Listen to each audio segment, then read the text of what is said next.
Today is the day, and we are going to break the cycle of guilt and overwhelm for good. So far, these two have been running the show, and even when you try to take a break, your brain just won't let you. And how do I know? Because I've been there. For the longest time, it was the same for me. And it was just because I didn't know any better. As a matter of fact, I was waiting for easier, and guess what? Easier just did not come. So instead, I learned to be mentally stronger, and now I share the same things with other moms. If you are here, you are a mom who's ready to break the cycle. You just don't know how yet. And it's because nobody has shown you the right strategies to train your mind so it supports you in what you want to do instead of working against you. So, let me show you two powerful exercises that allow you to get rid of guilt and overwhelm and that you can start utilizing today. They fit in any lifestyle and also in your life, no matter how busy it is. Because I totally get it. As moms, we already have so much on our plate. So it's not like we need more to dos. So instead, we need simple exercises and solutions that fit into our life. And here is what happens if we don't work on our mindset. The truth is, 90% of the thoughts that we think today are the same thoughts that we thought yesterday. And those are also the same thoughts that we had the day before, and the day before, and the day before that. So it is a recurring script that we often run automatically without even realizing. And that is also why often we ask ourselves, why does nothing change? Why is it always the same? And it is because we are starting with the same script. So, what we do with those exercises is we start to interrupt these old patterns. And instead of letting our mind just run the show based on our past, based on other people or the world around us in general, we intentionally guide it so it can actually start to support us in the life that we want to live. And that's exactly what we are starting here today. So let's get practical. I have 3 steps specifically for guilt and 3 steps specifically for overwhelm. Both of them are super simple, don't take much time at all. So if you're like, oh my gosh, it's going to be so difficult, I promise it is not. So let's start with guilt. And the first step here is to catch the guilt phrase. Whenever you think, I should be, that's when you catch the moment and think instead, this is just guilt talking. What it does is it interrupts the regular thought pattern because so far you've let this thought just continue. Whenever you started to rest, your mind thinks, oh, I should be doing the dishes. I should take care of the kids. I should be doing whatever comes up. So we interrupt that pattern and instead start to feed it with a different thought. So just say, oh, this is just guilt showing up. And that is step number 1. And after you recognized, okay, the guilt is showing up here, the second step is questioning it. Because the truth is, often we're running our life based on rules that we didn't even design. It's just something that we picked up through our past, people around us, or the world around us in general. So it's time to actually see, okay, where does this rule come from? I cannot rest until everything is done. A good mom doesn't take care of herself first. Like, okay, who said that? Where did you pick this up from? And the more important question is this actually a rule you want to live by, or is this just a value that someone else put on you, and that's why it feels so heavy because it's something that you feel you should be doing, but it's not actually something you want to follow. So instead, maybe replace it with um, a well rested mom has the energy and presence to be there for her kids. When my cup is filled, everyone else's cup will be filled as well. Those sound so much more empowering, don't they? when we start to live by those rules, those are actually rules that make us feel good, and we will be actually refreshed at the end. So this is step number 2, which leads us then to step number 3, which is just give yourself permission. And here's the thing, often we wait for someone else to give us permission. Sometimes we think our husbands, partners expect us to be the perfect woman in their life, so we want to make sure everything else is taken care of.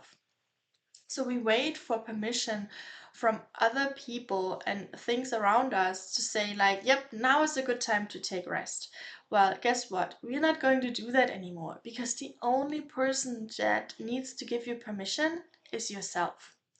So really give yourself permission and say, it's okay to rest first.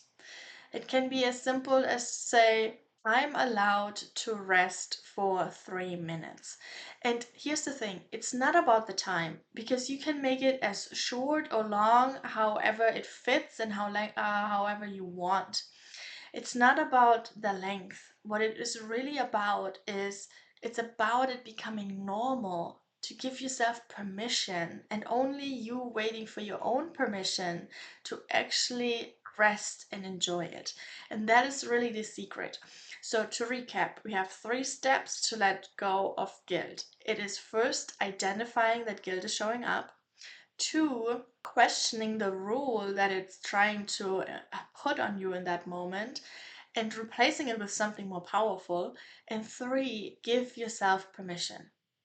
This is something that only takes a couple minutes. You don't have to go super deep on rule number 2 or anything like that. It's really just about taking this moment, it's 2 minutes, running this through your head, and you will notice the shift right away.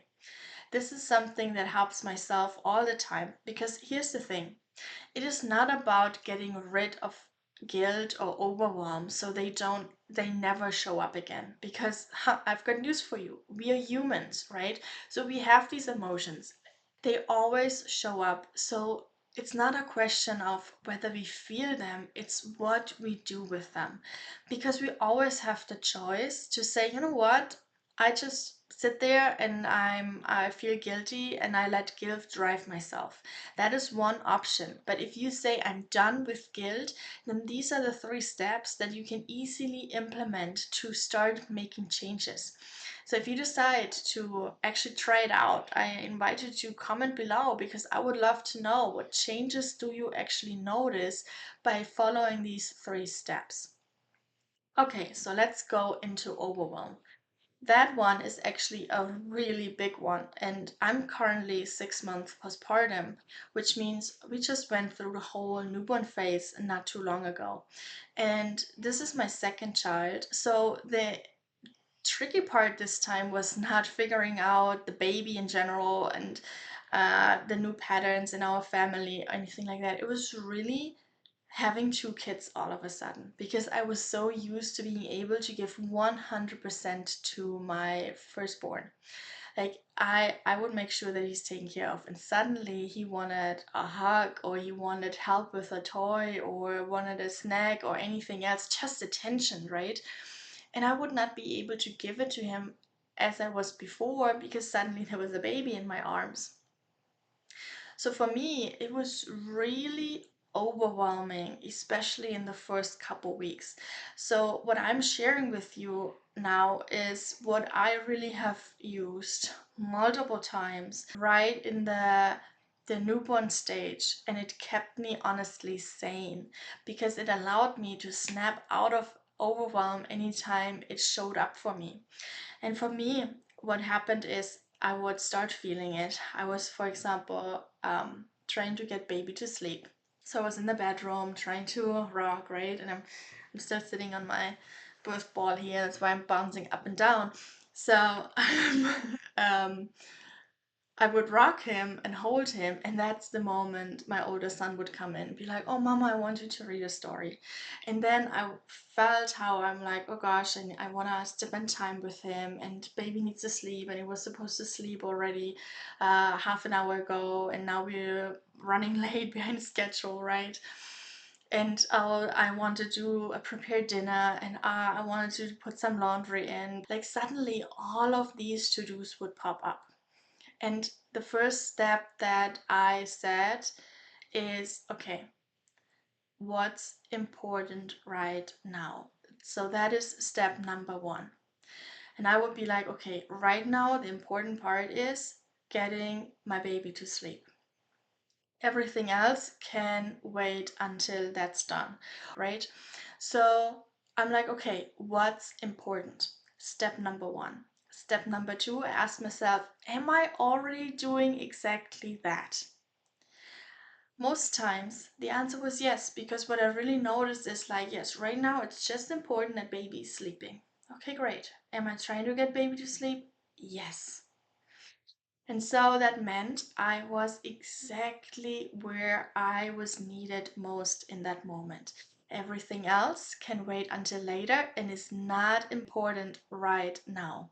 That is exactly already leading to step three. And as you notice, it's a very natural process because it's really about, again, giving yourself permission and saying, you know what, the rest can wait. This is important right now. Right after you complete these three steps, you will notice how instantly it allows you to calm down. Because what those three steps do is help you to collect yourself again instead of being completely scattered all over the place and let your mind and emotions run crazy. We bring it back together, and that is why it is so powerful. So, to recap, the three steps are asking yourself, what is important right now? Am I doing this right now? And if not, then switch tasks. Do whatever is most important in that moment. And number three, give yourself permission. It's okay to focus on this task now. Everything else can wait. And now that we talked about these two powerful exercises that you can utilize anytime one of those emotions come up for you, we're going to address in the next video common mistakes that I see moms make when it comes to breaking the cycle so that you see what those are and what to do instead. I'll see you there.